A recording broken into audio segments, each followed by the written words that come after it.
thanks so much for stopping by. I just wanted to do a tutorial as part of the 60 Days of Diamond Dyes project that I'm creating as guest DT for the promotion. What I'm actually using are the dogwood flower dyes, and I'm creating some dimensional flowers to use in a pocket letter that I actually have a separate video for, so feel free to go over and check it out to see how I actually used it in the pocket letter.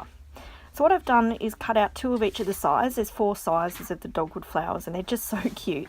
I've cut them out on my big shot, and I've got a stamping mat there which has some give in it. You could use a mouse pad, or there's various brands like Heartfelt Creations that have specific mats for flower shaping, but that's what I have, so that's what I'm using. Now I've just put down some white copy paper there, and I'm just spraying the flowers with some shimmer mist. In this case it's actually Cherub Pink Tattered Angels Glimmer Mist, because I thought the pink worked well. And that just helps to soften the fibres of the flowers to help you shape them. Now, I'm certainly not the first person to come up with this tutorial. There are others that have done tutorials before, but this is just how I did it. And I've got these 2 tools that I'll be using. One of which that I've got now is the Tonic Studios flower shaping tool. It has a really big ball on one end and a smaller one on the other. And I've just got this old tool that I've had for ages for the smaller flowers. So I'm just pressing into each of the petals on the back side of the flowers to make a bit of a cup shape. Ideally I wouldn't have had the paper there. It actually made it a bit harder to shape the flowers, but it still worked fine. So turning each of those flowers over, I'm pushing down and also working in a circular motion to break down the fibres of those of the paper and give the flowers that nice petal cupped shape. And it depends on the size of the petals as to the size of the ball tip on the shaping tools that you want to use, but you'll quickly figure it out if it's too big to actually make a circular shape there. So I'm just working away. What I'm doing is shaping each of the petals, which will actually bend the flower. They're upside down, don't forget, so it will bend it backwards. So once you've done each petal, you need to turn it over and push into the middle of the flower to make it look like a flower again. So it depends on the look you want to get as to how you shape them. I've just gone for really simple curved petals, but there's all sorts of different techniques out there in terms of what you can do with these flowers. The possibilities are really endless, and I know Dee has quite a number of different flowers. I think there's daisies and brand new fairy flowers. I think I need to get those ones in the shop. They'd be really good for some scrunching techniques and things like that, so I encourage you to have a look around on YouTube for different people who are really skilled at flower shaping and can show you what you can actually do with them. Save an awful lot of money in buying pre-packaged flowers. Some of the brands out there are really expensive, and the benefit of having these flower dyes is that you can make them out of paper, out of cardstock. You can make them match any project you want. You can use mixed media on them, you can spray them, you can paint them, you can ink them, you can watercolor them. The possibilities truly are endless. So what I've done is just use pink paper that matches the collection that I've got. Sprayed it with some shimmer. You could omit that step and actually just use plain water if you don't have shimmer spray. That's completely optional. And then I'll just shape the flowers here. Now the next step for me is almost magical. So be really careful you don't burn yourself. I use one of the tools I have on right in front of me on hand there because I'm lazy, but you could, and it would probably be better to use tweezers here so you don't burn yourself. What you need to do is just heat up your heat tool, hold them down and dry each of the flowers. Now it's hard to explain, but what it does in re-drying, it actually shrinks the fibres back down. Now that helps the flowers keep their newly formed shape, but it actually makes them quite tough. They become kind of hard, and the actual nature of the paper seems to change a bit. So it's a step you can't really knit.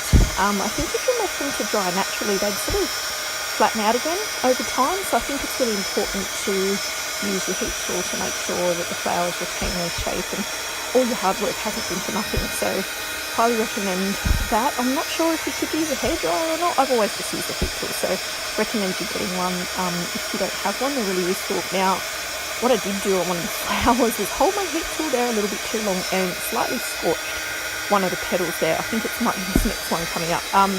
So don't do that. Make sure you heat it enough so that you're drying the spray or the water that you use and drying the paper, and that's it. So yeah, just remember not to leave it there too long because they are only paper after all. So just drying the last of these flowers out, and then we'll layer them up. And like I said, you could do anything with them. I haven't done anything special. I've used Scotch Quick Dry tacky glue to actually glue each of the layers together. If you wanted a bit more dimension, you could use foam tape or hot glue. Even glue dots would work just fine. I don't think you could use tape runner. I think they're too small in the centre for that, but really anything you've got on hand that you like, glossy accents, anything would work. So here I've just used the Scotch Quick Dry glue because it's right next to my right hand there, in front of my right hand. And I do love it because it does dry quickly, and I don't have patience to sit there forever holding them together. Now, I was only making 2 flowers, but you could get a bit of a production line going. I was doing 2 at a time for the bigger flowers. So I've just put some adhesive in the middle. And what I'm doing here is just offsetting the petals because you don't want them all lined up. It'll look a bit silly. So each layer gets offset. So I've just done 3 layers at a time. And you just want to apply some pressure here to make sure that you get a good bond between the 2 layers of the paper. So I'm just using the 2 tools that I have on hand just to hold them down for a moment until the glue actually dries. But it is quick dry glue, so it doesn't take very long. So then rather than put the glue on the bottom flowers, which I've done previously, these ones are really small. So I wanted to make sure I didn't get big globs of glue squeezing out the side. So I did these individually, but I've applied the glue to the underside of the flower and just pushed down in the middle, and I'll just repeat that for the remaining one, remembering to keep them offset so that the petals look more natural and not fake. So I'm just finishing that one off. Now, to finish off your flowers, there's heaps of things you could do. You could go around the edges with a gold leaf pen.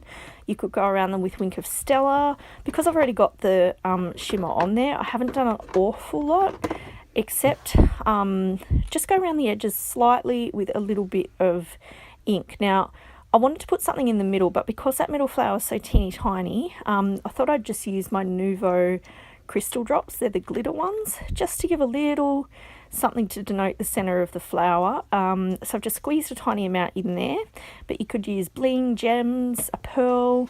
You could actually use micro beads with a bit of glossy accents. That would look quite realistic, but in this case, that's what I've done. An enamel dot would work just as well. Up to you what you want to put in there. But it was easy at hand, and I thought it would look quite cute. So I've just stuck that in there. Now what I'm doing is just very lightly going over the tips of each of the petals, just with some brown distress ink. Now, I actually have a distress ink that I call Random Browns. I can't tell you exactly what brown is on there, but you use whatever you like. So here's a photo of the dyes that I've used, the dogwood flowers, and a photo of the finished product. Thanks so much for stopping by, and we'll catch you soon. Bye!